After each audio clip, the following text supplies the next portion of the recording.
What's going on, everyone? CJ back here with a brand new episode of the SFL. That is right, the Smallz Football League.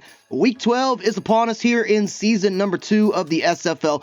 We are flying by this season, and if you're wondering why we jumped from week 10 to week 12, well, my team, the Terminators, had a bye week, so there wasn't going to be any gameplay to record, so I figured just go ahead and sim on over to week 12. And here in week 12, we are taking on one of the hottest and actually most popular teams in the SFL, the Portland Lobsters in the AFC East. They are 7-3, we are 8-2, and taking a look at the Lobsters, they are the number one team in terms of overall defense, opponents' points per game, only allowing 17.2 points per game, and they are the second best team in terms of opponents' passing yards, so their pass defense only allowing 203.1 pass yards per game. We are a top 5 offensive team in terms of points, and we are the second best passing team in the SFL at 287.5.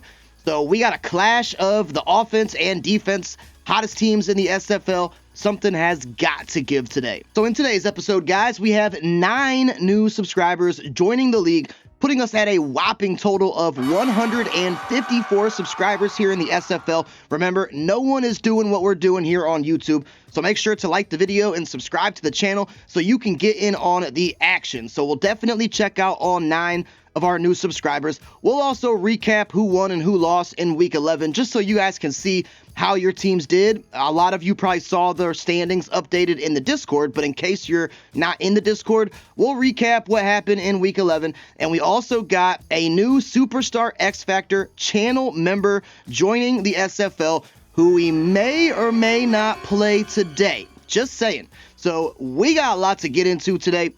Cue the intro, man.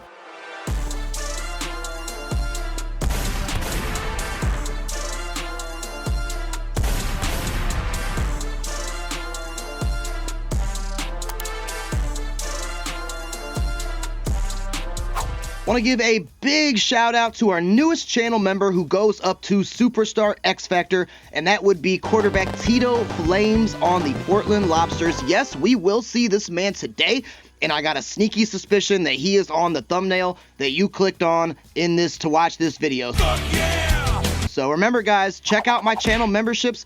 You can check them out here on the channel. It's only a couple bucks a month. You get to support me as a content creator, and you get a bunch of cool perks, including getting your player up to Superstar X Factor. So big shout out to Tito Flames here, QB, and we gave him the Pro Reads ability. If you would like something different, let me know, Tito, and I will certainly change that, but I thought Pro Reads would be a really good one. He's also got the Agile Extender ability, so he's almost guaranteed to break the first sack attempt, so that's going to be fun for our defensive line and our linebackers today. Quick draw, because that's always a great ability. Inside Deadeye, so I'm sure he's going to have a freaking perfect quarterback rating today, because quarterbacks have that with us even when they don't have abilities. So there you go. Also sideline Deadeye, so he's just going to be accurate all over the field. And also, since Tito Flames gets bumped up to X Factor, also his cousin, brother, family member, not sure what he is, but I know he was submitted by Tito Flames. The tight end here, Rob Flames, also gets superstar ability as well. So fun stuff for the Tuscaloosa Terminators going up against a Superstar X Factor and a Superstar. Very good players. And Rob Flames here has the matchup nightmare, so he's going to be making our linebackers look silly. He's got the bruiser, going to be trucking people and stiff-arming us into next Sunday, and then also the grab and go. So shout out to the Flames Bros, and thank you for joining the channel members here in the SFL. And as always, guys, if you would like to join the SFL as a creative player, check the pinned comment. It's got all the information I would need to add you into the next episode. Also, feel free to check out our official SFL Discord. Link is down there in the description. It's a good time. We got about 60 members in there now, and I keep track of everything in there. We chat back and forth. It's good stuff, so check it out. But also joining the Lobsters, so we will also see this kind sir today. We got new quarterback Cletus Ray, so shout out at Graph Main for making this entry here. 6'4", 202 out of the Ohio State University. He's got the Patrick Surtain type of build and also the PS2 drip. And just like PS2, he has a lockdown man corner, 95 in man coverage. Our quarterback, Drew Thompson, has been pretty good in terms of not throwing interceptions, but might want to stay away from Cletus Ray's side of the field. He can definitely pick the ball off, lockdown coverage, as I said, and just overall a really, really good cornerback. So welcome to the league and to the Lobsters, Cletus Ray. And joining the Fox Bros here on one of the other hottest teams in the SFL, Cooper Fox, the quarterback, and Sam Fox, the wide receiver on the Milwaukee Motors. We got ourselves a new linebacker, and that would be Jazz Fox. So just like the rest of the Fox players, a 7-foot nightmare, 7 foot, 265 pounds out of Miami. Got the Ray Lewis style build here. Also gave him number 52 on the chest, just like my man Ray Lewis. And also, just like my man Ray Lewis, Jazz Fox here is a very short tackler, 93 tackle. He can hawk you down too, just like Ray, with 90 pursuit. He's going to be all over the field. Very strong, 88 strength, and also really good hit power at 89. Overall, a pretty scary linebacker, and I'm sure he's going to be making some noise over there on the Milwaukee Motors. And also joining the Motors, another Fox bro here, Fox family member, I should say, Iron Fox, father of the Foxes, teaming up with Jair Alexander and Cooper DeJean. We got ourselves another 7-foot corner, and you guys are wild with these 7-foot tall players, but you know what? I love it. I love the savagery. We got like 27-footers in the SFL. I'm not sure if height makes your player better or not. That's maybe something that we could test in the future, but regardless, we got a 7-foot corner here. Also with the PS2 Patrick Surtain build out of Alabama, and Iron here is pretty fast with 90 speed. He can accelerate down the field at 92 and really even in terms of man coverage and zone coverage. So he can really open up the playbook on defense. You come out in the nickel set, you come out in your base formation. Iron Fox is going to be able to adapt. He's also very smart with the 84 play recognition. And with that 7-foot frame, he can press you up and bump wide receivers on the line of scrimmage with the 85 press. So welcome to the Milwaukee Motors and the SFL. Iron Fox and also Jazz Fox. We got 4 new subscriber players joining the family of Sharks here in Sacramento. First up on the docket, joining a very strong wide receiver room with subscriber player Gerald Cole and Traquan O'Neal, we got Hope Kays. And shout out to @Liz Marlowe for making this entry here. Also got a lot of females in the SFL too, so ladies, if you're watching, don't be afraid to join in on the action. I am woman, hear me roar. We got men, women, freaking pets, dogs. Everybody's welcome here in the SFL. So it is definitely a very good time. But Hope here is 6'10", 219 out of Benedictine College. A deep threat target with blazing speed at 97 and also very hard to bring down in open space. She's got 86 break tackle. Very sure-handed with the 88 catching. Also a very good deep route runner with 89 deep route running. And the Sharks are on a little bit of a streak here. I think they've won 1 or 2.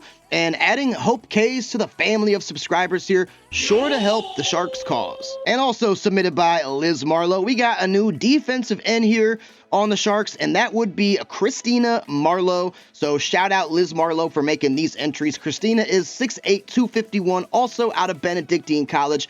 Another Ray Lewis build, so we got like 10 Ray Lewises in the SFL. Lots of great defenders, and Christina is no exception. So she's got insane play recognition, 92, very intelligent on the defensive side of the ball, and also really good block shedding. She's going to make running backs just have terrible days out there and be a nightmare in the backfield with that 91 block shedding. Pretty good pass rusher too, solid all around with 84 power moves and 86 finesse moves. Definitely going to help the Sharks defensive room here, generate some pressure, get some sacks, things like that. And a welcome to the SFL and the Sharks, Christina Marlowe. A couple new cornerbacks here in the secondary on the Sharks. Shout out Paige Miser for making this entry. And the new CB number 1 here is Paige Miser. So Paige is 6'6", 169 out of Benedictine College. A great man-to-man corner with 91 man coverage and just insanely fast 95 speed. She's going to be able to take on the Tyreek Hills and the Jalen Waddles of the world, the Xavier Worthies. I'm trying to think of fast players in the NFL, in the SFL, I should say. But Paige will be able to keep up with them. She's very agile. She's okay in zone, definitely a better lockdown man-to-man coverage, or should I say woman-to-man coverage, question mark. Either way, she's good, and she will definitely help out the secondary in Sacramento. So welcome to the league, Paige Miser. And then last up on the Sharks, we got Ali Miser. So shout out Paige Miser for making this entry too. Ali is 6'7", 191 out of Benedictine College, a slot corner. But even though she's a slot corner, she is very, very good at tackling. 80 tackle for a cornerback. I mean, I challenge you. Check the tackling ratings of corners in Madden. A lot of them aren't 80. I'll say most of them aren't 80. So kind of a lost art, if I would say, for cornerbacks in today's NFL/SFL. But Ali definitely can do that with 80 tackling. And don't sleep on her coverage skills. Also 90 man coverage and 92 speed. Definitely going to be a weapon. And the Sharks got subscribers on pretty much every position now. So welcome to the league and the Sharks, Ali Miser. And one of the craziest entries that I've seen, this one brought a smile to my face, submitted by one of our channel members, at Really Mamba's sister. So don't know your name. I apologize about that. But I know you are subbed up on this channel, so I greatly appreciate that. We have Trevor Gronkowski on the Edmonton Coyotes. This kind sir is 7 feet tall, 400 pounds. For a tight end, I mean, how do you cover this guy? Like, I'm legitimately asking, how do you cover this guy? I don't really know. And Trevor has the Rob Gronkowski build, and just like a Mr. Gronkowski, 93 catching, a very good ball catcher, and he can catch in traffic with 88, so you can put him, throw the ball up when he's getting double covered and stuff like that. He should be able to come down with it and just swag out to the max. All sorts of colors there, armband, elbow pad, wrist tape, like you name it. Trevor Gronkowski has it, and I'm glad we don't play the Coyotes. I don't think we do, because I would not want to match up against this guy. So welcome to the league, Trevor Gronkowski. And last but not least here on the Salem Steelhawks, who are one of the best teams in the SFL. Believe they're tied with us, the Terminators, in terms of record. We got a new strong safety, Carl Snag. And Carl has the Cam Chancellor Legion of Boom build, so bringing a little bit of tenacity and ferocity to the Salem Steelhawks. Carl is 6'9", 235 out of Ole Miss. And just like a member of the Legion of Boom, 92 hit power. So just like Cam Chancellor, going to be just rocking people in the secondary. 94 zone coverage is actually absurd. So he will be getting, I'm sure, tons of picks and just locking people down. I mean, locking down, not really in man-to-man coverage, but he'll be patrolling zones there on the field. So good luck throwing against Carl Snag, and if someone happens to catch a ball in his area, he is going to light you up with that hit power. So welcome to the league and the Steelhawks, Carl Snag. Gonna quickly recap season 11. Now, normally if you're new, I go through all the individual stats at the end of the episode, and we will still do that for week 12, but just gonna quickly go through who won and who lost here in week 11 that I did not record. So the D's, Jersey Shore D's, beat the Edmonton Coyotes 16-7. D's were definitely on a losing streak, and the Coyotes, they really needed that win. Could not get it, unfortunately. The Savannah Spirits in our division were able to beat the Memphis Suns. Oh, that was a really good game. The Roswell Revolution, a 1-point victory, man, against the lowly North Carolina Flyers. They only got one win on the season. They almost got another one over the Revolution, but not to be. Roswell does come away with the victory there, 36-35. And also, if you're new, if this is your first time watching, all these teams you see here, I made them. They're all on the download center, and you can check the first video in this playlist to see every team, their jersey, their stadium. Put a lot of hard work into it, so go check them out. The Milwaukee Motors beat the Toronto Thunderbirds 23-7. We got the Rochester Rebels beating the Eels 31-14. That's good for us. The Terminators, definitely. Dakota Pronghorns, wow, beat the Grand Rapids Lightning 31-23. Little interdivision battle going on there. The Portland Lobsters, who we played today, beat the Kissimmee Crocs 38-21. Lobsters are probably going to be a problem today, I would think. The Louisville Fighters, little AFC North matchup here, they beat the Akron Summits 31-19. And the Sacramento Sharks, who have a ton of subscribers, beat the Topeka Silverbacks, who are also kind of having a rough year. 33-30, really high scoring game going on there. The Fort Worth Rough Riders, who are killing it this season, beat the Portland Destroyers 35-14. The Albany Argonauts got a much needed victory over the lowly Las Vegas Jacks. They also only got one win on the season, so 24-21 in favor of the Argies. The Salem Steelhawks beat one of the better teams in the SFL, the Boulder Rockies, 38-28. Salem is killing it this season. Got the San Jose Industrials besting the St. Louis Sentinels 24-14. Providence Red Raiders beat the Smithies of Massachusetts 31-16. And then lastly, the St. Petersburg Manatees were able to beat their not division rival. No, they're in a different division, I believe. Anyways, they beat the Snow Owls, who we just beat last episode, 37-30, and that's how things shook up here in week 11. Should be a good one here. Thursday night primetime. We got the 7-3 Lobsters going up against the 8-2 Tuscaloosa Terminators, and I am looking forward to this one. Hope you guys are as well. And if you are, please like the video and consider subscribing, because we are doing something special here in the SFL. Get a quick look at the Portland Lobsters uniforms. It is our first time playing them here in this series. That is the aways that they will more than likely be rocking today. I do like those a lot, and we also got, of course, their homes, but they are in Skynet in Tuscaloosa, so they will not be rocking those home jerseys. And then the Portland OGs. This is Portland, Maine, by the way, just in case you didn't know. So I had to use the Portland, Maine colors, and I do like that a lot. But I think we are going to stick with the standard aways here. And buckle your seatbelts, guys. We got a new channel member that we're taking on today. This should be a tough one. And without further ado, let's get on down to Skynet Superfield in Tuscaloosa and get ready for the game. Here come your Portland Lobsters, looking to claw their way to the top of the SFL standings. I'm sorry, I'll stop. That was terrible. Bruh. But you guys get it. Lobsters are on some kind of streak, and man, we got tons of subscribers joining that team. But the most subscriber-packed team in the SFL is the team that I play with week after week, the Tuscaloosa Terminators, and we are going to be looking to come out with a big dub here in this one today. And there is the superstar X Factor himself, Tito Flames, having an okay season. Don't think he's top 5 in terms of passing yards or touchdowns. All that good stuff is in the Discord.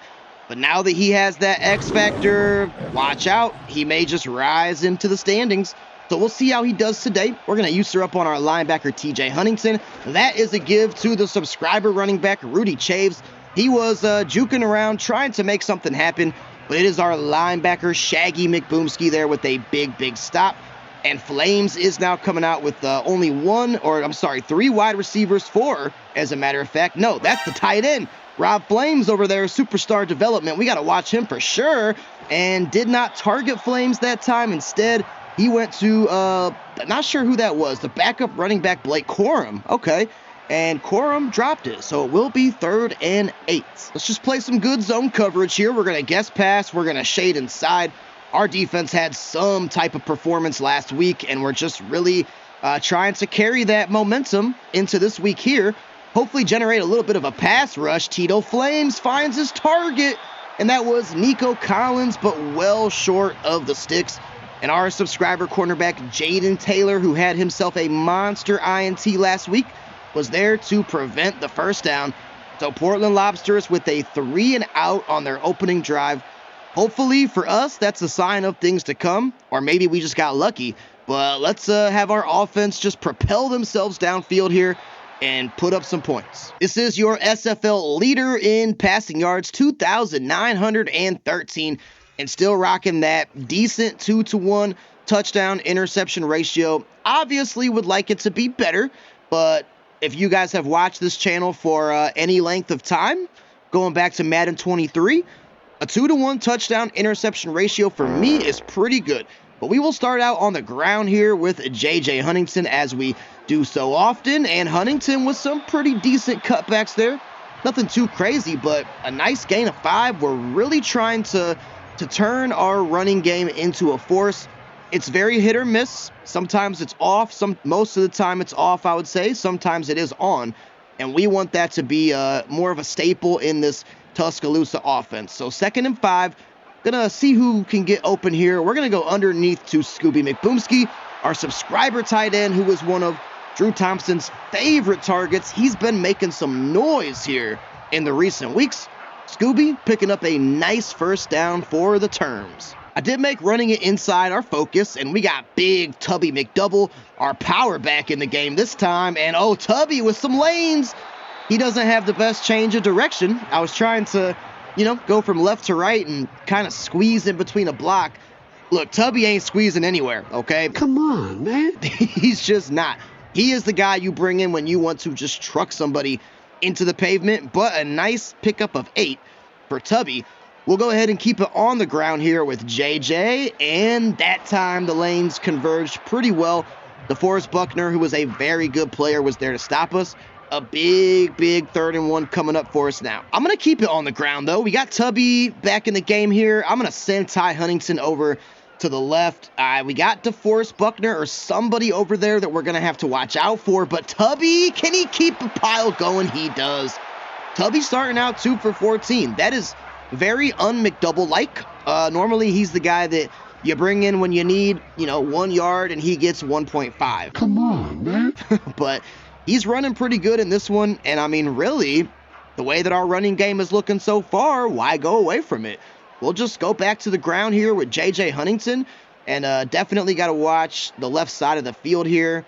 Could have a nice little crease, but it might be tough. We'll see. JJ, oh, nice block picked up there, but it didn't matter. That was Graham Glasgow picking up a really good one.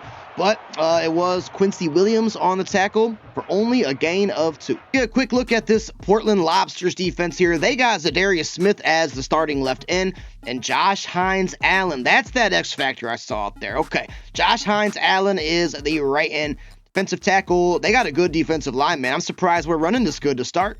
DeForest Buckner and Poona Ford, 2 pretty good ones. And then, of course, Kyle Van Noy, the veteran, on the left side for the linebackers.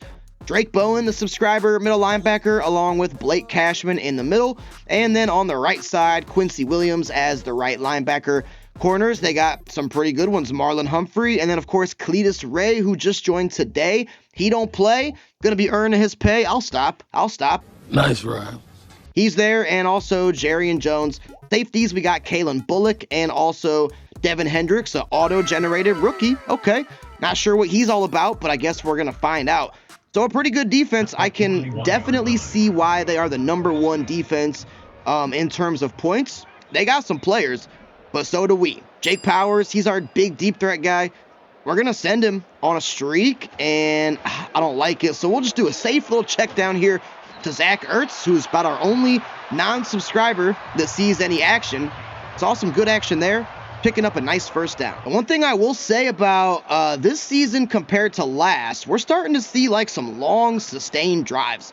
I feel like we didn't have that too much last season, but we're putting together long, methodical drives here, and I'm a big fan of that. There's our superstar X-Factor receiver, Damon Cody. Hasn't seen too much action so far. He's got a couple big catches. Nice one there for a first down. And we are continuing to keep these chains moving down almost into the red zone here of the Lobsters. And this could be Ty Huntington time on the play action cross. This is usually his route. And no, we are going to get sacked there by, who is that? Number 37. That is Devin. That is the auto-generated safety, Devin Hendricks. He's superstar.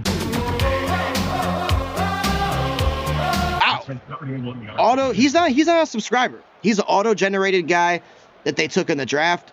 And okay, gotta watch out for number 37 in this one apparently. 3rd and 19, it's looking pretty bleak. However, we got a lot of press going on and only 1 deep safety. So this is usually Jake Powers time, and it is Jake Powers time. Drew Thompson fit that ball in there beautifully.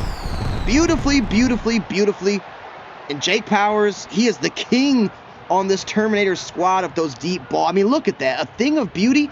And that was on the new subscriber, Cletus Ray. So, Cletus, I'm sorry, brother. You just got mossed by Jake Powers in the end zone.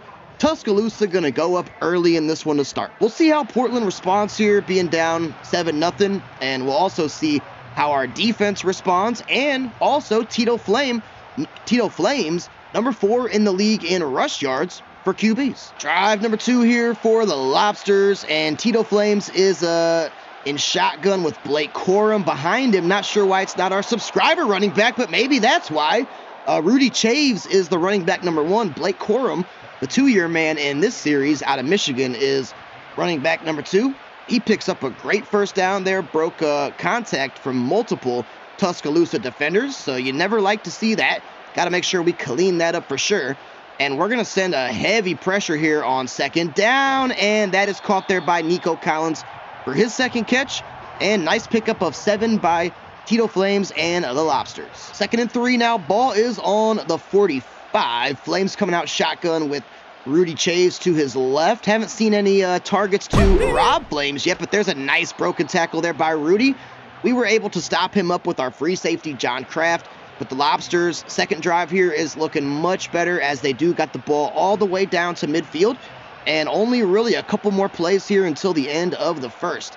I'm going to have TJ Huntington bullets into the backfield. And no, not going to get there. That is going to be caught by somebody. Not sure. Tito knows it's a first down, though. And that should bring us to the end of the first. So 7-0 after 1, and that's how I know that we're better as a team, because the scores are much lower. If you guys remember from last season, our team here, we would have, opposing teams would put up 30 bombs and 40 bombs on us like it was going out of style. And we really haven't seen that too much this year, maybe a couple times early on. But these final scores are like 24-20, 24-17, stuff like that. And that's just something that was not happening last year. Rudy Chaves, breakaway. Luckily, John Kraft was there to stop big number 22, the 2-year man out of Michigan. But not before Chaves gashed us for a monster gain on the ground. Got to be careful now, guys. Let's play good zone coverage here. I'm going to have TJ Huntington. He's been my user for most of this game. Got to watch the end around or the run. It's just going to be a play action, as a matter of fact. And sacked there by Austin Kringle, our defensive end, number 51, putting Tito Flames on his back. And now they're kind of getting into it, doing some jawing out there. You'll love to see that. Austin Kringle, one of the first members to join this Terminator squad. And that was just a free rush, basically. It was up to Rudy Chaves, the halfback, to pick him up. He never did. And what a vicious, vicious sack there by defensive end subscriber player Austin freaking Kringle. And now we got a monster 3rd and 15. Lobsters really got to pick this up. Teams pick up 3rd and longs on us all the time. So I'm definitely not feeling confident about this one. We're going to have Shaggy McBoomski become an extra defender. And Tito taking off, but not going to happen. He is brought down by Blake Eugene Miser for his 2nd sack in as many episodes. He had pretty much the game-sealing sack last week in OT, and he is going to force the Lobsters to kick a field goal with Brandon Aubrey. So shout out to the defense, always doing good this season, and a little damage control there, forcing the Lobsters to only 3 points as opposed to a touchdown. There is your pass yard leader. Drew Thompson sits at the top. Also got Caleb Hayes, Caleb Busco. Couldn't see the other two, Gianni Cortese, and I did not see who the last one was. Yeah, I didn't see. I was trying to catch it in time, but at any rate, lots of subscriber QBs in the league, and we got some really strong individual performances going on here. 1st and 10. Let's see if we can't really open this one up. We're going to go outside to our running back, J.J. Huntington, who is always good in the pass-catching game. Drake Bowen there to make the stop. And Huntington does pick up 4. Let's go ahead and double team the nose tackle here. JJ should be able to get the first down here, get to the 2nd level. The Lobsters, I had a brain lapse there for a minute. The Lobsters did not have their run defense in, but we're still not able to, only able to pick up 3. That is kind of annoying. And 3rd and 3 here. Do we go run or pass? Run or pass? I'm going to go run, just because our run game has been working pretty well to start. Got to make sure we watch Josh Hines Allen over there. I think I probably send Ty Huntington over here to be an extra blocker. I just don't like running up against Josh Hines Allen, but the left side is more open than the right. And Tubby going to pick it up. Tubby is running with some force. He had a couple McDoubles before this game because he is fired up, gassed up, juiced up, picking up a great first down for Tuscaloosa. Now Drew Thompson goes over 3,000 yards for the season, so shout out to Drew, SFL leader in pass yards. This gets us down very close to midfield. And I mean, I'm just going to say, guys, like at 8-2, playing this well against a 7-3 ball club. I know it's still early. Last season was so darn tough for us. We did not even make the playoffs, but we got something going here. That's all I'm going to say. We got something going here. Ty Huntington got something going there in the middle of the field. He is upended there by that wascally wabbit Devin Hendricks, the auto-generated guy. But Ty does pick up a first down. And watch out, Tuscaloosa. We got something to prove after missing the playoffs last year. You know, I came out play action, but I kind of just like the run better. Can I go to the left side? I got to snap this ball. You know what? Screw it. I can't do it. Yeah, okay. Maybe should have stuck with the pass on that situation. Drake Bowen, the subscriber linebacker, does make the stop. I initially was going to do a play action shot, but I just felt like the run was going to be a little bit better in that situation. And yeah, I was wrong. I was most definitely wrong. So 2nd and 9. See who can get open here. Possibly Damon Cody or maybe Tubby McDouble, or maybe we just get sacked there by DeForest Buckner. Okay, another 3rd and long. Last time we were in this situation, we scored a touchdown. Can we do the same thing now? Yeah, Portland might have wised up to their ways here because they are not in the press coverage like they were last time. I'm going to put Ty on a curl. Probably looking to Jake Powers, though, or maybe we do go to Ty. We do go to Ty, but we're going to be 3 yards short. I mean, that's a heck of an effort. Marlon Humphrey's there to stop us, but, like, what do you really do on 3rd and 15? Coach is saying go for it, though. Wow. CJ Smallz, the coach, has some cojones. Maybe not the coach. I don't know. The coach is CJ Smallz. He's got some cojones, so apparently I have some cojones. Let me just stop, okay? This is going way off the rails. What? Got to think about picking up this first down here. We got some slants on the field. It's Ty Huntington, and he does get it. Ice in the veins by Coach Smallz. That will take us to the 2-minute warning. And really, I mean, it's 2nd and 12, 1:30. Powers is getting pressed again. I'm going to keep it screen to JJ Huntington. I feel that's the best option, and JJ got locked into an animation. It would not let me control him to the outside, but still a nice pickup. 3rd and 6. Let's get this thing done. I'm okay with a field goal if that's what it comes down to, but man, a touchdown, I would be feeling pretty darn good about myself. And maybe it's just Scooby McBoomski here, possibly Damon. Oh, it's McBoomski time. McBoomski time, not able to get the touchdown, but you know what? Maybe that is for the best, because if we play our cards right and this clock right, we may just be the last to possess the football. I got to think about using these timeouts here pretty soon. I know I'm really cutting this close. It's Scooby. Get in that end zone, Scooby. He's not going to call a timeout. That's okay.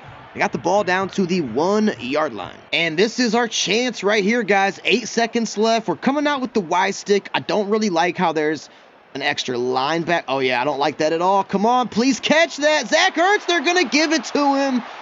That was not how I drew that one up. Just going to go ahead and say it. I was definitely looking for Jake Powers on the slant on that stick route, but the linebacker backed up there to play coverage. Zach Ertz, the ball was across the plane when he made that catch, or so they say. And wow, the clock management by your boy here is something to be studied. I mean, look, I'm not talking crap. I'm not really a good Madden player. If I played competitively, I would probably stink. I play all Madden against the CPU with the default sliders. Last season, I was more or less terrible until about the second half, 3/4 mark of the season. But this year, we are playing some dominant football. And I will say, just to toot my horn a little bit, got to do that from time to time. It is very hard to play and talk and check player numbers and all that kind of stuff in the game. Someone please tackle him, thank you. And that does make it a lot harder to play. I know, and no knock to anybody on YouTube who does this, but I know a lot of people will play the game, record it, and then have the audio, after the game is over. Not over here. This is live gameplay as you're seeing it. So I'm just saying, Give me a little bit of flowers, like not a whole bouquet, but like a couple, pick some dandelions and give them to me at least. Anyways, I do see the Rochester Rebels beat the Fort Worth Rough Riders. Interesting. And also the Grand Rapids Lightning beat the Milwaukee Motors. Rest of the games we are going to have to wait on because we are Thursday night primetime. But big second half coming up. Probably going to keep the focus just the way that it is. Focus on that ground and pound attack and see if we can continue to keep the Lobsters out of the end zone. And that's right. We do get the ball back as well. So a chance to really assert our dominance in this one. I can't believe that we've held the 7-3 Lobsters to only 3 points. Now, second half comebacks are definitely a thing, and Tubby is running well in this one. Graham Glasgow, our guard, giving him a nice push. Second half comebacks are definitely a thing. I am very aware of that, but I don't know, man. This Tuscaloosa team we got something going. All right, that's all I'm going to say. I'm going to go ahead and streak Ty Huntington. Might be just a little Damon Cody curl route or maybe a slant route, and that was nearly intercepted. I have got to be careful. That was Quincy Williams, who is also all over the field. That's going to make it 3rd and 5. Big third down here, guys. Really want to pick this up and keep this great Terminators ball game going. Zach Ertz, man, not a subscriber on this team. Zach, if you're watching, which you're not, that would be crazy if Zach Ertz commented on this video. He is doing his thing, man. Don't really often get him involved because we got, of course, Scooby McBoomski, we got Jake Powers, we got Ty Huntington, but Zach Ertz suiting up, showing up, getting us a nice first down. I see Jake with the press again. I wouldn't do that, Lobsters, if I was you. If I see that free safety come down, it is curtains. I mean, he didn't really come down, but then again, he kind of did, and it's Jake Powers again. You gotta learn your lesson, and I am so sorry to say that was Cletus Ray. It is not his day. Jake Powers earning his pay. Mixtape coming out in May. He's good. Not really, but that was actually, as far as CJ Small's impromptu freestyles go, that was at the top of the list. I am McDonald's loving it here, and I'm also McDonald's loving the fact that no one's guarding Damon Cody. This could be a quick step drop and sling, which it is. Damon Cody hangs on. Why? Because he is an X-Factor player. Just joined this team, got traded, as a matter of fact, from the Las Vegas Jacks. And I would say this is his best game since joining Tuscaloosa. And that was another just Galaxy Brain audible right there. That was initially going to be a run.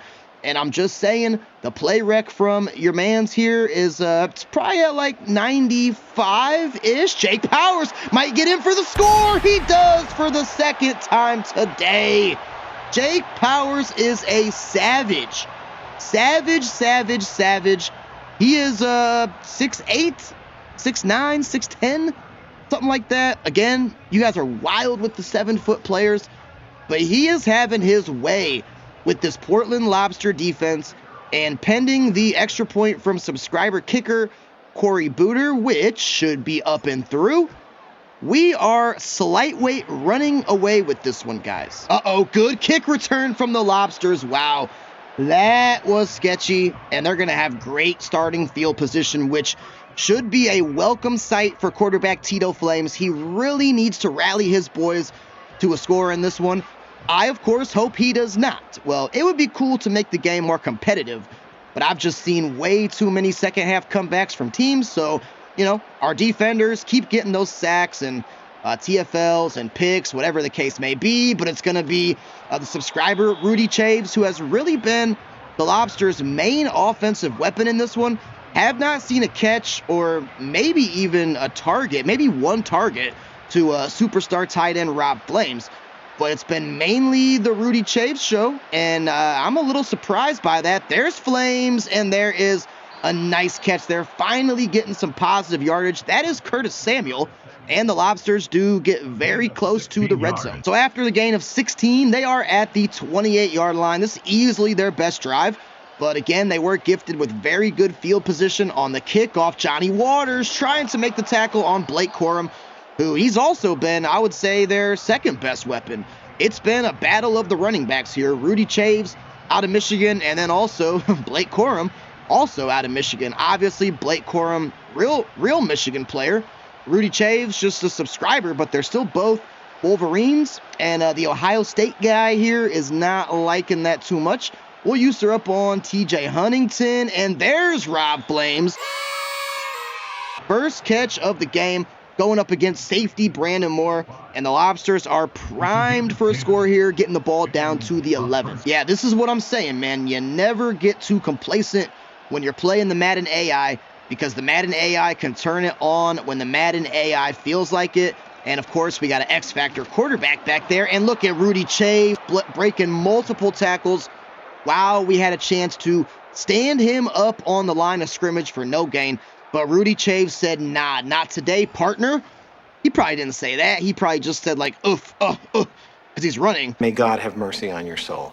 But anyways, they really needed that. Yeah, look at that, man. It was Alex Powers and Shaggy McBoomski. Rudy Chaves just put them on a poster. Go ahead and flex, my man, because you earned it. And the Portland Lobsters inch a little bit closer in this deficit. Got to lock back in here, but I feel like this brother right here, Drew Thompson, is locked in, especially on those targets to Jake Powers. 2 of them now have gone for touchdowns, and I would imagine that we're probably going to be targeting Powers again on this drive. I mean, I don't see why we wouldn't. But we'll come out here, first play of the drive from the 22. I'm going to put Jake Powers on a curl because he might have single coverage over there, which he will not. So we'll just check it down to Ty Huntington.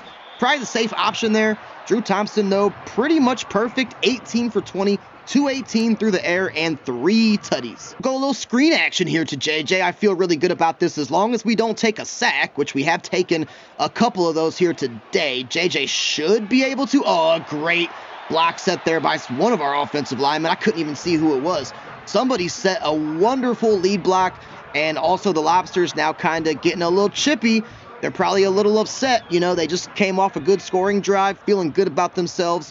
And the Tuscaloosa is just saying, that's all right. We got this. So things are getting a little chippy down there. And, ooh, Scooby wide open. He's always a sure-handed target. And with the forward progress, as a matter of fact, he is able to pick up the first down. Let's go back to Tubby. He has seen some success in this one. Probably his best running game since joining Tuscaloosa. He really hasn't had a high yards per carry average, but on, like, limited carries, maybe 4, right? 5, he's probably averaging close to at least, I would say, 8 yards per carry. I don't know the exact stats. We'll definitely check that out at the end of the game. But yeah, Tubby is having his breakout game, and maybe we'll see the McDoubles raining down on the screen here at some point today. We always do that when Tubby scores. I was trying to find Ty Huntington, but I didn't really like it. Safe check down to JJ. And that will take us to the end of 3 quarters. 21-10. If Portland wants any chance to get back in this one, they got to make some type of crazy play here. A sack, a strip fumble, an INT. I better stop talking because the Madden gods can probably hear me right now. And when the Madden gods hear you, you're done for. You're screwed. Like, it's over. Madden is always listening. You guys know this. But if we score, feeling pretty confident about this game. But still got to take care of business here. Zach Ertz. Zach Ertz's biggest game of the series. He gets a first down and takes us all the way down to the 10-yard line of the Lobsters. Going to be aggressive here and a little play-action rollout. Jake Powers in the corner might be the option, or maybe even Zach. Oh, Zach Ertz catches this. He did catch it, but what's the call going to be? It's probably holding, isn't it? If it's roughing, I mean, Zach, it's holding. I see it. Ryan Kelly, you're fired, man. You're fired. Man, I was about to go nuts for my man Zach Ertz, too, dude. He would have had a receiving touchdown. Like, I don't think he has any this series. But instead, that did back us up to the 15-yard line. So we'll go a little RPO here to Ty Huntington. This might spell disaster for Portland. It didn't result in a touchdown, but man, oh man, it sure did get close. The Lobsters, #1 team in sacks I saw, but I say only 2 today. 2 sacks is still a good number, but it looks like they usually get a few more, but not today. And will we see the edited McDoubles raining down on the screen here? I sure hope so. Take a look at it. It's a thing of beauty. I know you see them. Tubby McDouble, couple touchdowns now since joining the Terminators. That was a big one, as it is going to put us back up by 3 scores. And I missed the extra point by Corey Booter. Okay, that doesn't usually happen. Corey, I am so sorry that I just tarnished your stats there. Man, I'm such a terrible kicker. I've been good these last few episodes. Now, granted, I haven't had to kick that many field goals, if any. I mean, I'm sure I've kicked 1 or 2. But yeah, can't be missing extra points out here, man. That will keep it a 17-point lead. And let's see what the Flames Bros and company have in store for us here as we wind down close to the end of the game. But this is where teams tend to just do whatever the heck they want against me. And there is Rob Flames. Thought he was going to have a much bigger role in this one. And he's got a couple catches, but not really that many. And TJ Huntington, one third of the Huntington trio, is there to make the stop. We got a lot of press going on here. Not really a huge fan of that. Probably going to have Shaggy just play some coverage here, kind of patrol the middle of the field. It's Blake Corum, but the vicious hit there by TJ Huntington jarred the ball free. Lobsters got to pick this one up. Let's see if we can't prevent that. We're going to use her up on Emerson Rose Miser, the D tackle, and also got Eugene Miser there. I almost forgot. Oh, it's a pick from Johnny Waters, the linebacker. Wow, shout out Johnny Waters and Stiff Arm in Portland for good measure. We do not see too many linebacker interceptions on this team. Johnny Waters makes a statement there, and that will probably be the final nail in the coffin for Portland. And assuming that we do continue on to get this win, we're now making statement wins against good teams. Last season, we were barely squeaking by terrible teams. So that is kind of the temperature here in Tuscaloosa. Season not over, so we got to keep it up. But this Portland team is good, and we are just more or less having our way with them here today. Oh, Tubby with the broken tackle. I wasn't even talking because I was trying to just chew clock. But Tubby gets it all the way down to the 1-yard line. And I saw his stats. I didn't see what the actual number was. I think it said like 17 for 50. You guys probably know what it is, but I am McDonald's loving the performance from Tubby McDouble. Let's see if we can get Jake Powers the hat trick on the slant. There it is, baby. Hat trick for Jake Powers. We go up 33-10. Hopefully about to be 34-10. I will say stick a fork in it. This one is done. Lobsters are trying to mount a comeback here, but good drive going, but it's probably just too little too late. I mean, if they score 24 points on us in 5 minutes, I will quit Madden, all right? I'm just saying. There's a nice bullet from Flames to Nico Collins, and they're able to get down to the 41-yard line. But, yeah, if they came back in this one, SFL series might be done, because I would go into hiding for quite a while. A little Aaron Rodgers darkness retreat, if you will. There's a little check down there to subscriber Cam Williams, his first target of the game, or first catch of the game anyways. And that'll take him down to the 34. Rob Flames does have his Pro Reads X Factor lit up here, so we'll see if that's at least get some good stats on the board. Oh, Alex Powers tried to just rip that away from Nico Collins there. Almost succeeded as well. And we got the Lobsters now in a 3rd and 4. If they don't pick this up, that will probably be a cut to the end of the video. But like I said, Tito Flames does have his X Factor on there, so anything is possible.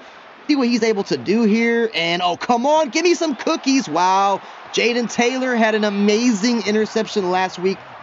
That time he got mossed by Curtis Samuel. It's all right, though. See if we can get some blitz here in the backfield. Probably going to be a run play. Oh, it's not a run play, but TJ Huntington is there for the sack. Oh, man, that little 60 out jacks blitz play on the goal line. I love it. I love it. I love it. I call it all the time. And how about our linebackers? What a performance from our linebackers, man. They are doing their thing here. Johnny Waters and TJ Huntington and company. And we're trying to keep this scoreboard the way it is.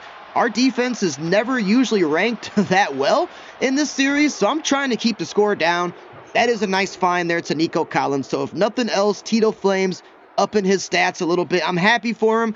I am happy for him. I would have loved to keep the Lobsters at 10, but always happy when our subscribers make good plays. Game not technically over. Technically.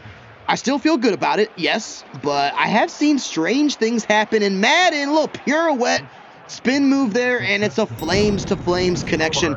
Might not be the touchdown that they hoped for, but if nothing else, good to see the brothers get involved there on a 2-point play.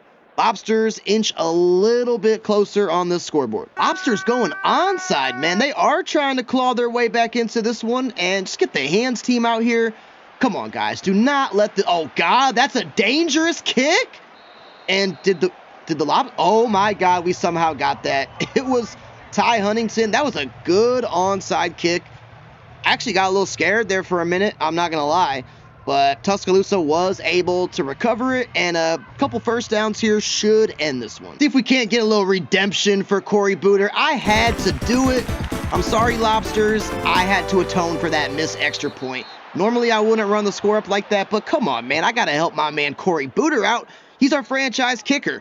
But that will be the final 37-18 against a very, very good AFC team in the Portland Lobsters. And it was really never close. I mean, they made a little mini comeback there at the end. Some good stuff there by Tito Flames, but it was pretty much all Terminators. And the tail of the tape, Drew Thompson, how do you not give him a perfect quarterback rating? 92% completion, 4 touchdowns, 269 yards. Come on, man. Got to give him a perfect QB rating, but he doesn't get it. And a tough game for the channel member, Superstar X Factor, Tito Flames. 12 for 18, only 129, completing 66% of his passes, 1 touchdown to 1 pick. That must have just been that suffocating Tuscaloosa defense. And then rushing, not a very good game for J.J. Huntington, but some stuff to like from Tubby McDouble. 9 runs, 61 yards, averaging 6.7 yards per carry and a touchdown.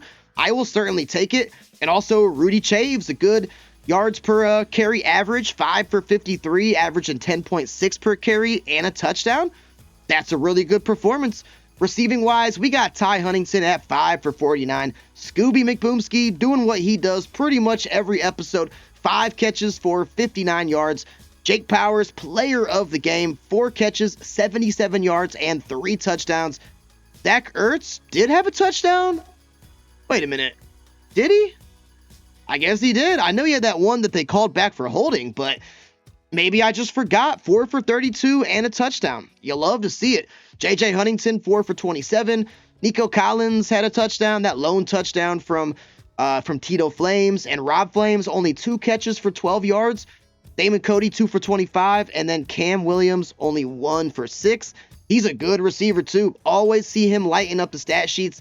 Not in this one. And then Rudy Chaves, 1 for 7. Scoot Sanders did allow 1 sack, though, so got to clean that up from our starting center. Cletus Ray, a tough introduction into the SFL. Got mossed a couple times by Jake Powers and 6 tackles. No interceptions, no pass deflections, nothing. So I'm sure it'll get better, Cletus. You were just playing an elite quarterback-receiver duo today. Johnny Waters, 4 tackles, but a nice interception from his middle linebacker position. Drake Bowen on the Lobsters, 14 tackles. He was all over the place and also a TFL. So a nice game from him. TJ Huntington had a TFL and a sack, 2 pass deflections too, to go along with 5 tackles. John Kraft, our free safety, had 3 tackles. And I know we got tons more. Jaden Taylor, kind of a quiet game. He got mossed earlier as well. He had 4 tackles. And then, of course, we got missing people here. Alex Powers had 2 tackles and a pass deflection. Blake Eugene Miser had his 2nd sack in a row in back-to-back episodes. 1 tackle, 1 TFL, and a sack. Austin Kringle had a nice sack and a TFL and 2 tackles. So nice work by our defensive line there. Brandon Moore, the safety, had 3 tackles. And then Shaggy McBoomski, only 1 tackle, but a pass deflection. That's good. Tubby had 2 tackles. Okay, I don't know. I guess on kick returns or something, but... yeah, that is how this game shaked up. Very, very happy with the results. Now, let's check out the rest of our subscriber stats here in Week 12. Albany Argonauts, they've now won 2 in a row. 19-17 victory over the Toronto Thunderbirds. And it was a battle of the subscriber QBs. I would say Jordan Baker played better. He definitely did. At 238 and 1 touchdown. Craig Ray only 165. But must have been the rushing attack that we're going to see, question mark. Not really. Bobby Donuts, the also channel member. Join the channel memberships, guys. We got like 6 members now, and it would just mean everything to me. Check them out anyways. But Bobby Donuts, 15 for 50 and 1 big time touchdown. Greg Ray, the QB, ran 6 times for 37. And Jordan Baker ran 4 times for 25. Also, the wide receiver, Jeff Burke, had 1 carry for 5 yards and a score. Receiving-wise, Barnaby Hunt, he played his darndest, but it just was not enough. 12 catches, 104 yards, and a touchdown. You cannot fault those efforts. Heck of a game by Barnaby. Dunkin' Donuts on the Argonauts had 5 for 65. And Jeff Burke 2 for 25. No receiving touchdowns, but a rushing touchdown. Interesting. And David Njoku, who used to be on our squad, had 2 for 12. I think that's it as far as receivers go. And we should have 1 subscriber on each team here. So Hayden Ward Fair of the Thunderbirds had 5 tackles and a TFL. And I know we got one on the Argonauts. There he is, Chuck Pick. Decent game, 1 tackle, but a monster TFL. And in a low-scoring, close game like this, that might have been the difference. So shout out Argonauts, now winning 2 in a row. Edmonton Coyotes just put the hurtin' on the Dakota Pronghorns. And we got a new member on that squad today, the 400-pound tight end. Curious to see how he did. But Gianni Cortese of the Pronghorns, 185 yards and a touchdown. So nothing really too crazy there. Caden Haskins played pretty well. 275, 1 touchdown, and 1 interception. Jackson Hyde, though, on the Coyotes, found the end zone twice. So you love to see that. 14 carries for 63 yards. And Caleb King on the Pronghorns also found the end zone 1 time. 16 carries for 56. Gianni Cortese ran 5 times for 20. And Caden Haskins Jr. ran 4 times for 15. And then all the other subs now should be Coyotes players. So BT Millie, the receiver, 6 for 79 and a score.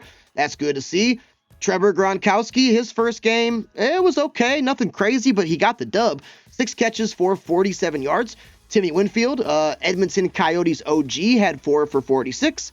And Jackson Hyde had 2 for 19. And defensively for the Coyotes, Cody Bricks having himself a really good season. 5 tackles, 1 TFL, and a sack. I feel like he's stuffing the stat sheet now week after week. And Hakeem Milton, the corner, had 5 tackles and a TFL. So nice work there. Trey Vaughn, he had 4 tackles and just 4 tackles. That's it. And then, of course, middle linebacker Bob Doodle, no stats. Interesting. Okay. Well, at any rate, a really good victory by the Coyotes. They still may have a chance. It's going to take a lot. Every win does count, though, and they got a nice one over the Pronghorns. Jersey Shore D's finally got a victory last week, but they are back in the L column as they do fall to the Akron Summits 35-29. Lamar Jackson played great in this one, by the way, and Dragon Zetron played good, too. 271, 2 touchdowns, and a pick. Nothing bad about that performance whatsoever. And Dragon also ran 2 times for 10 yards. Receiving-wise, Jesse Scoremore, the tight end, did not score, but had a really solid game still. 8 for 94. You'll always take that. And Tommy Pickle, 4 for 66. So pretty good production by the subscriber wide receivers. And then corner Aiden Grau, 6 tackles.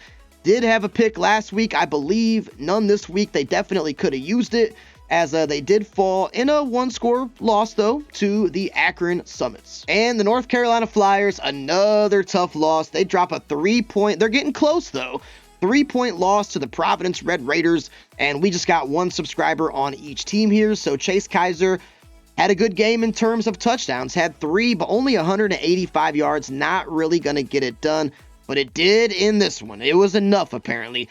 And Alex, I do not understand this Flyers team. Like, we need some subs to join the Flyers, all right? So someone join the Flyers. Help out my man Alex Thompson. He did his best. 327, 2 touchdowns, but just could not get a victory. And the Flyers now 1-10 as they drop to the Providence Red Raiders. Tough loss by the Topeka Silverbacks. Need some more subs on that squad as well. They lose to division rival St. Pete Manatees 35-16. And I believe we're playing the Manatees next episode, I want to say. So quarterback Nick Snow, kind of similar to Chase Kaiser. 3 touchdowns is great. 1 INT, not so good, but only 151 yards, but they get a big dub. Doesn't make sense to me, but it is what it is. Kyrie Brooks, 229, 1 touchdown, and 2 interceptions. So he kind of has the INT bug going on right now. Pharaoh Brooks, 14 for 62. No touchdowns, though. Kyrie Brooks ran 5 times for 25. And then Nick Snow ran 3 times for 17. And then defensively, we get a look at W. Mans, the safety here. He had 4 tackles and a pass deflection. So a tough loss by the Silverbacks and a pretty nice convincing win by the St. Pete Manatees. Massachusetts Smithies, they needed a victory in the worst way. They get it against the Louisville Fighters. And Silas Vaden, he's been having a rough go at it. A really solid game. 219, but 3 touchdowns and 0 interceptions. That is all. You'll always take the touchdowns over the yards because touchdowns equal points, direct correlation, right? Jax Vaden, the running back, not a great game, 14 for 50, not a high yards per carry average, but they did get the victory. And Silas Vaden also ran 1 time for 2 yards. Defensively, we got 1 on each side here. So Ishmael Balog, the safety, had 6 tackles and a half a sack. So nice to see him getting into the backfield. And then Charlie Wicker had 6 tackles, and that is it. So much needed victory by the Smithies and a tough loss to the Louisville Fighters, who were first place in their division. Not sure if they are now. St. Louis Sentinels, who we do play in a couple weeks, get a 3-point victory over the Montana Mountain Lions, who have been playing really good. McDonald's 10-piece quarterback for the Mountain Lions, 215, 2 touchdowns, no picks. And Ashton Saber had 261, 1 touchdown, and 1 INT. Caleb Small, one of the better halfbacks in the SFL, not a good game this week, only 9 for 34, no touchdowns either. Dyson Frederick on the Sentinels, not a good game in terms of yards, 11 for 34, but he did have a touchdown. Like I said, touchdowns equal points. Ashton Saber, the QB, ran 7 times for 30, and McDonald's 10-piece ran 6 times for 27. Receiving here, Christian Bangle had 3 catches for 64, and no touchdowns or anything like that. Definitely could have used a couple. And tight end Gavin Goat, no stats. He usually does very well. So not sure why they didn't get him involved in this one, but they didn't for whatever reason. Augustine Miser all over the field as he typically is. 13 tackles and 2 pass deflections. I'm assuming he's probably back up in the top 5 in terms of tackles. He was there for a while, slipped out. He's probably back in now. King Lay, the safety, had 4 tackles, a TFL, and a pass deflection. That is very good for him. Hudson Dean Miser, the cornerback, had 3 tackles. And then we are missing someone here, Jalen Valentine on the Sentinels, only 1 tackle, and definitely could have used some pressures there. So nice victory here for St. Louis Sentinels, who we will be seeing in just a few short weeks. Sacramento Sharks just demolished the Las Vegas Jacks 31-17. So the Sharks are on a nice 2-game win streak, and the Jacks are there. They have it tough over there in Vegas. Drew Vincent, only 83 yards and 1 touchdown. It's not good, man. It's not good. Rico Johnson, though, not a great game. 156 yards, a touchdown, but he was just good enough, I suppose. Liz Marlowe, running back, 17 for 54 and a touchdown, so nice job getting into the end zone. Rico Johnson, he ran 6 times for 19. Drew Vincent, 5 for 14. And Harley K's 1 for 4, as well as the receiver Traquan O'Neal, 2 attempts for 1 yard. All right, so getting him involved in some little end arounds and stuff like that. Lonnie Marlowe, the tight end, 6 catches for 50 yards. Gerald Cole had 4 for 38. Hope Kays, who just joined, had 2 catches, 25 yards, and a touchdown. So nice job finding the end zone there. Love to see that. Liz Marlowe had 2 for 23, and Traquan O'Neal 2 for 20. Defensively, we got tons here. Dean Miser had a sack. Love to see it. And also a pass deflection to go along with 8 tackles. Nice job there. Billy Bob Joe on the Sharks. He had 6 tackles and a TFL. Allie Miser, who just joined, had a big-time interception in her first week in the SFL. So nice work there.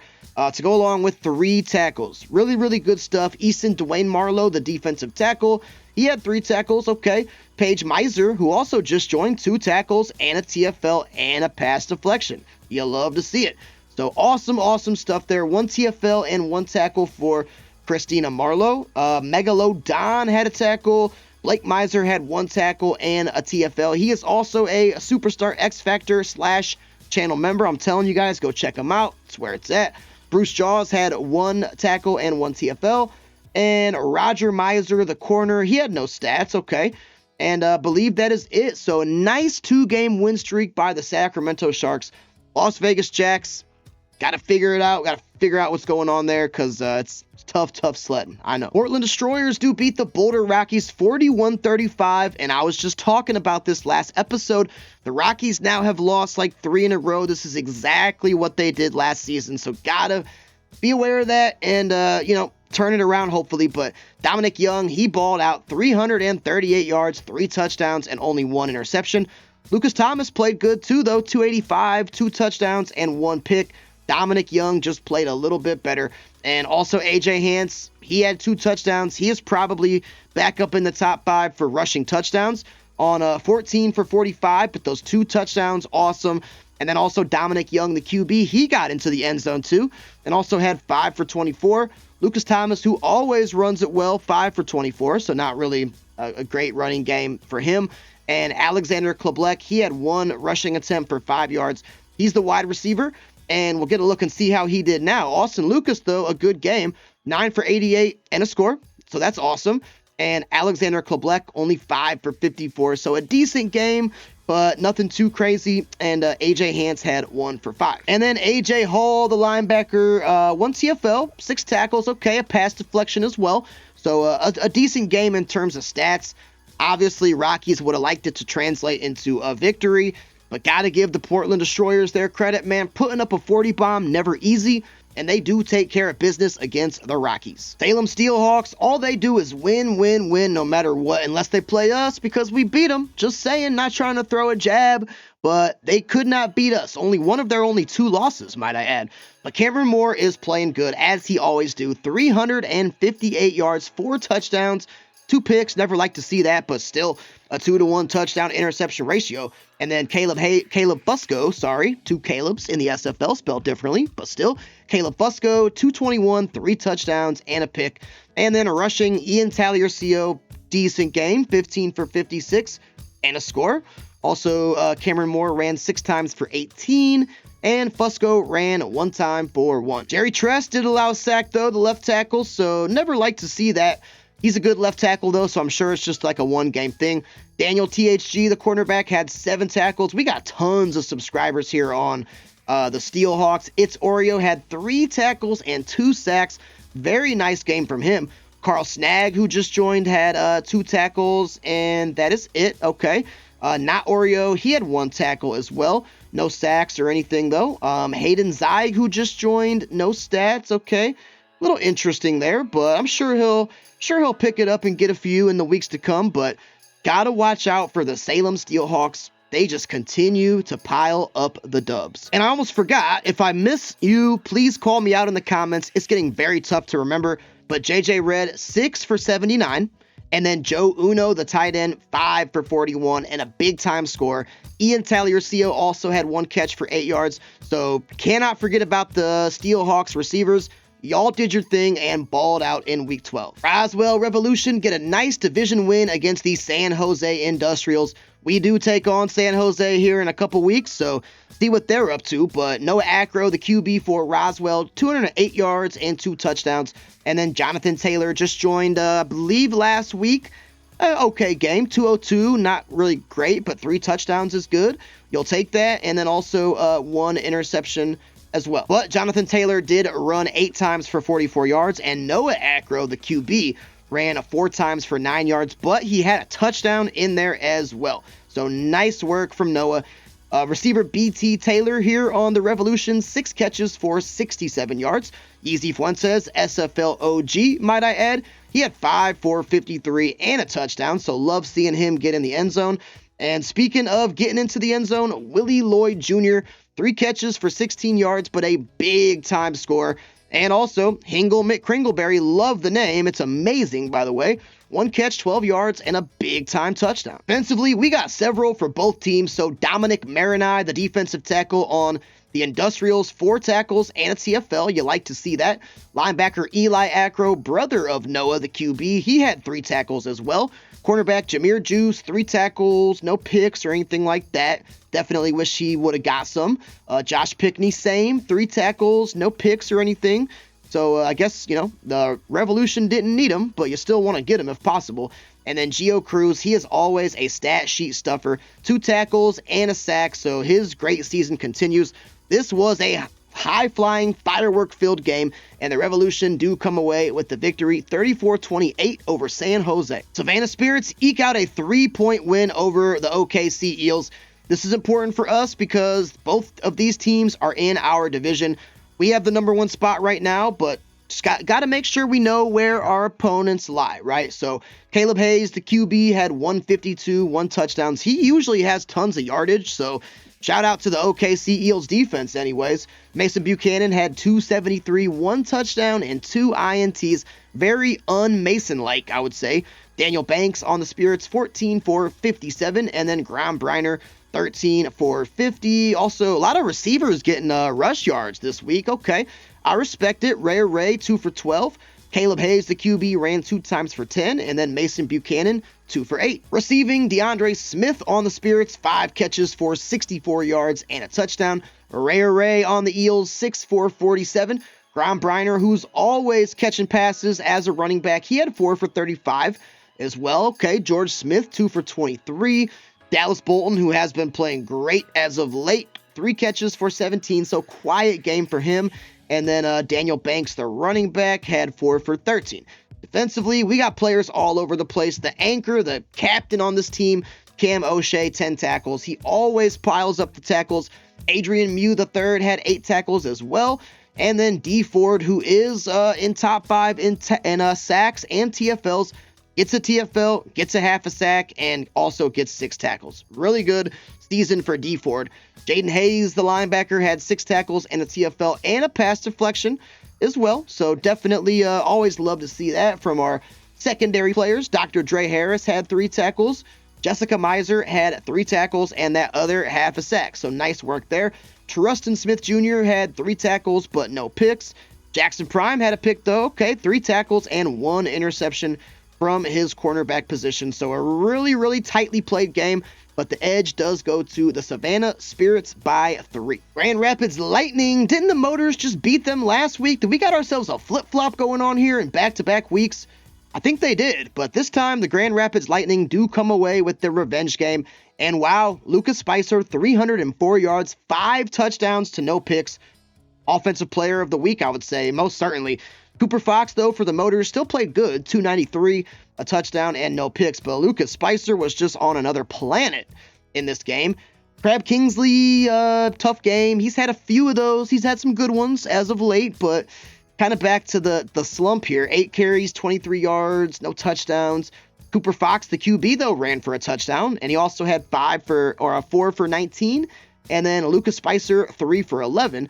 And blocking, we do have a offensive lineman here on the Motors, and that would be Bobby Boulder, who did not allow a sack. Nice work. Receiving, Floyd Butler, who was definitely offensive player of the week last week. He got himself a poster shout out in our Discord from our channel member B Mize, as a matter of fact.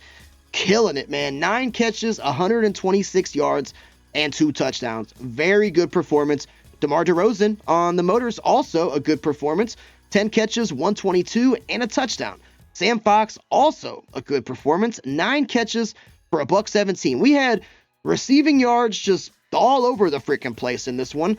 And tight end Steven Carlson, 2 for 24. Also, Crab Kingsley, 2 for 24 as well. And then defensively, Jazz Fox, who just joined today. I mean, wow, 10 tackles and 2 TFLs. Like, that's a great performance in his SFL debut. Daedric Valentine, also 6 tackles and 2 TFLs. So lots of pressure going on here, I noticed. Iron Fox on the Motors, he had 5 tackles, no TFLs though, no picks. Could have definitely used some of those. And then Mark Frazier on the Lightning, only 1 tackle, but 2 big-time pass deflections. And the pass deflections sometimes are equally as important as the sacks. So nice win by the Grand Rapids Lightning. That NFC North is about to be a dogfight here in the SFL. And then wrapping things up here, we got the Rochester Rebels dispatching the Fort Worth Rough Riders. So Rochester Rebels, they might be tied now with the Rough Riders, both in the NFC East too. So a battle of the subscriber QBs. Devin Fry had 223, 3 touchdowns, and a pick. And Vanilla Vic, the scrambling expert, had 256, 3 touchdowns, and 2 interceptions. And Vanilla Vic, always curious about his rushing stats. Devin Fry actually outrushed him on 7 for 36, but Vanilla Vic did have 5 for 23 and a rushing touchdown. So the NFC East also about to be a dogfight. Rochester Rebels may be number 1. It's either them or the Rough Riders, but a win over the Rough Riders here does definitely help the Rebels' cause. So that will do it here for this episode, guys. Next week, we will be able to see the playoff picture and see who's in if the season ended today. Also, we got more subscriber matchups coming on, taking on the St. Petersburg Manatees, the San Jose Industrials, and the St. Louis Sentinels. So make sure you don't miss those matchups. But that is going to do it for me tonight, guys. As always, I appreciate you stopping by. I will catch you on the next one. Until then, peace.